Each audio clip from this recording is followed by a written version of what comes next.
Franchi, je te salue au nom puissant de notre Seigneur Jésus-Christ. Je glorifie le nom de l'Éternel. Il nous a mis encore ensemble en ce matin pour que nous puissions écouter la parole de Dieu. Je te remercie, toi, Franchi, qui te connecte, qui va écouter cette parole venant de notre Dieu. Avant toute chose, nous allons prier. Seigneur notre Dieu, nous te disons encore merci pour ces moments merveilleux que tu nous accordes, pour que nous puissions écouter ce que tu vas nous communiquer. Saint-Esprit de Dieu, je t'invoque, sois au contrôle de tout. Parle au milieu de nous puisque nous sommes là pour t'écouter. Restaure nos âmes, Saint-Esprit de Dieu. Donne-nous l'intelligence et la sagesse. Donne-nous la capacité de discerner. Donne-nous les oreilles, Seigneur, pour que nous puissions écouter ce que tu vas nous communiquer ce matin. Nous t'avons ainsi prié au nom de notre Seigneur Jésus-Christ. Amen. Amen, chers affranchis. Ce matin, comme on nous a demandé dans notre groupe, nous allons parler du thème des restaurations. La restauration, moi je suis allé l'apprendre dans le livre des Ruth, chapitre 4, versets 13 à 17. Nous lisons la parole de Dieu au nom de notre Seigneur Jésus-Christ. 4, verset 13, Boaz prit Ruth, qui devint sa femme, et il alla vers elle. L'Éternel permit à Ruth de concevoir, et elle enfanta un fils. 14. Les femmes dirent à Naomi, béni soit l'Éternel qui ne t'a point laissé manquer aujourd'hui d'un homme ayant droit de rachat et dont le nom sera célèbre en Israël. 15. Cet enfant restaurera ton âme et sera le soutien de ta vieillesse, car ta belle-fille qui t'aime l'a enfanté, elle qui vaut mieux pour toi que 7 fils. 16. Naomi prit l'enfant et le mit sur son sein, et elle en fit sa garde. 17. Les voisins lui donnèrent un nom en disant, un fils est né à Naomi, et l'appelèrent Obed. Ce fut le père d'Isaïe, père de David. Amen. Chers affranchis, nous allons parler de la restauration. Ceux qui sont passés avant moi ont défini la restauration comme le rétablissement, comme les rétablissements. Donc, on ne peut pas passer à la restauration sans avoir passé à une étape d'épreuve. C'est après l'étape d'épreuve que le Seigneur vient restaurer quelqu'un. Dans la Bible, nous allons voir l'histoire de Naomi, cette femme qui a quitté Bethléem pour aller à Moab et qui a perdu à Moab tous ses fils. Elle a perdu d'abord son mari. Elle est restée avec ses deux fils déjà qui étaient déjà mariés. Les deux fils sont morts. Elle est restée avec les veuves de ses enfants. Cette femme a pris conscience, la prise de conscience dans les difficultés. Elle a pris conscience, elle a dit non, comme nous sommes à Moab et que ça ne va pas, nous devons rentrer chez nous. Nous n'allons pas rester ici et voir encore la situation s'empirer. Nous allons rentrer vers la terre de nos ancêtres.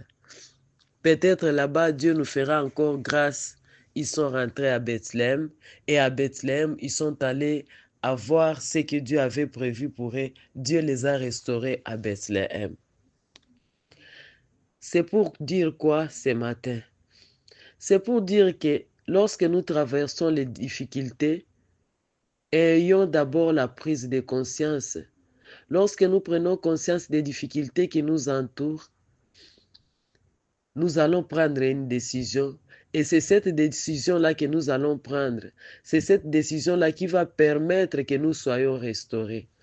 Naomi perd ses fils, Naomi perd son mari, Naomi perd tout ce qu'elle possède. Elle décide de rentrer à Bethléem, revient vers le Seigneur. Reviens vers le Seigneur pendant les 3 jours de prière que nous sommes en train de préparer, les 2 jours de prière que nous sommes en train de préparer pour que Dieu puisse te restaurer. Dieu va restaurer quelqu'un parmi nous. Dieu va restaurer, peut-être c'est moi, ou bien peut-être c'est toi, ou bien c'est tout le monde qui sera restauré. Nous ne connaissons pas son plan, mais nous savons qu'il a un plan merveilleux. Les plans qu'il a pour le moment, pour toi et pour moi, c'est le plan de restauration. Naomi avait perdu tous ses enfants. Aujourd'hui, Dieu lui restaure à travers sa belle-fille. À travers sa belle-fille Ruth, qui n'a pas voulu se séparer de Naomi, qui a tenu à ce qu'elle soit là pour Naomi, qui a accompagné Naomi, qui a déclaré que le Dieu de Naomi sera son Dieu. Elle a accepté de suivre Naomi dans le pays de Naomi. Et voilà là où ils sont. Elle est partie avec Naomi. Dieu l'a visitée. Elle a trouvé un mari. Elle a trouvé un mari qui l'a aimé, qui l'a fait sortir de la peine. Et voilà, aujourd'hui, nous sommes appelés de la génération de la généalogie de Jésus-Christ. Mais la généalogie de Jésus-Christ vient de David. Et David vient de Jessé. Jessé est fils d'Obed qui est père, qui est fils de Ruth. Donc Jésus, sa généalogie vient de Ruth qui a été femme de Boaz et qui a mis au monde Obed. Voilà la restauration de l'Éternel. Après avoir perdu tout ce qu'elle avait, Dieu, l'Éternel la restaure. Elle avait perdu 2 enfants, elle avait perdu 2 fils, mais l'Éternel la restaure avec un petit-fils qui porte un grand nom, un petit-fils qui va être roi pour l'éternité, un petit-fils qui va donner la descendance de Jésus-Christ. Dieu restaure. Il est là, il est prêt de restaurer. Cette femme avait perdu tout ce qu'elle avait. Elle avait désespéré. Elle avait cru que c'était fini pour elle. Elle n'avait même pas un fils qui pouvait prendre Ruth. Or, la femme à son fils avait compris. Elle a compris, elle a dit, ce n'est pas possible. Je vais suivre cette vieille dame jusqu'où? Et qu'est-ce qu'elle pourra faire pour moi, puisqu'elle n'a pas un autre fils à me donner comme mari. Il y a des situations que nous traversons où nous nous voyons à bout, où nous ne voyons pas d'ici. Nous sommes dans un tunnel, nous ne voyons pas là où nous allons. Mais l'Éternel est capable de nous restaurer. L'Éternel est capable de restaurer quelqu'un. Il ne nous abandonnera jamais. Il ne nous délaissera jamais. Voilà les voisins de Naomi qui disent que Naomi a enfanté un fils. Ils disent qu'il est un fils aîné à Naomi. Elle ne parle même plus de sa mère Ruth. La capacité de la souffrance correspond à la capacité de la bénédiction. Si je vois bien, Ruth n'a pas souffert de la même façon que Naomi. Elle a souffert, mais celle qui a souffert beaucoup, c'est Naomi. Puisqu'elle a quitté Bethléem à cause de la famine, elle est allée à Moab. À Moab, elle est allée souffrir. Elle a perdu son mari, elle a perdu ses fils, elle a perdu tout. Elle est rentrée encore à Bethléem. Elle a vu le parcours, elle a souffert dans ces parcours-là.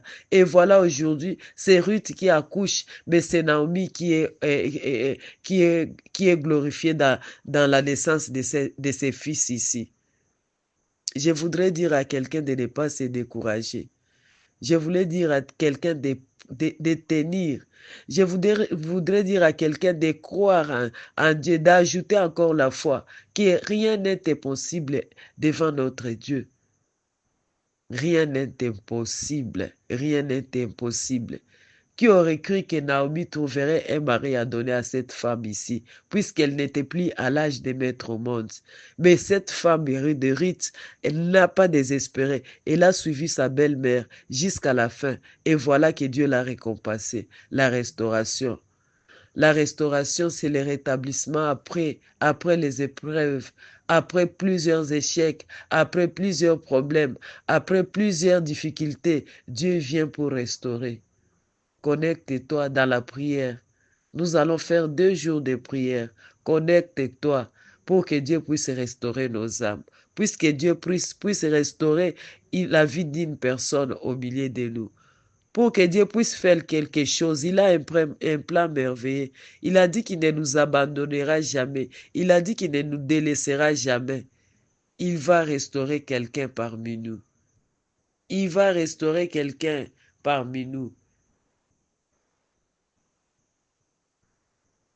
Naomi trouve un soutien de sa vieillesse. Elle avait désespéré, elle n'avait ni mari ni enfant. Elle n'avait que ses 2 belles filles qui ne pouvaient rien faire pour elle puisqu'elle ne pouvait plus les marier. Mais voilà qu'aujourd'hui, elle a un soutien pour sa vieillesse. Elle ne va plus avoir la souffrance dans sa vieillesse puisqu'elle a déjà un appui, elle a déjà un fils qui va prendre soin d'elle dans sa vieillesse. Je voudrais te dire de ne pas désespérer. Dieu a un plan. Il a un plan merveilleux. Il a un plan qu'il est en train d'exécuter dans ta vie. Il va te restaurer, ne t'inquiète pas.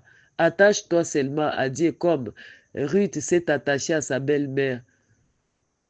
La restauration vient de l'attachement. Attache-toi. À quoi est-ce que tu t'attaches? À qui est-ce que tu t'attaches? Si Ruth ne s'était pas attachée à sa belle-mère, elle ne pourrait pas voir cette bénédiction. Si Naomi n'avait pas pris conscience, elle ne pourrait pas voir cette bénédiction.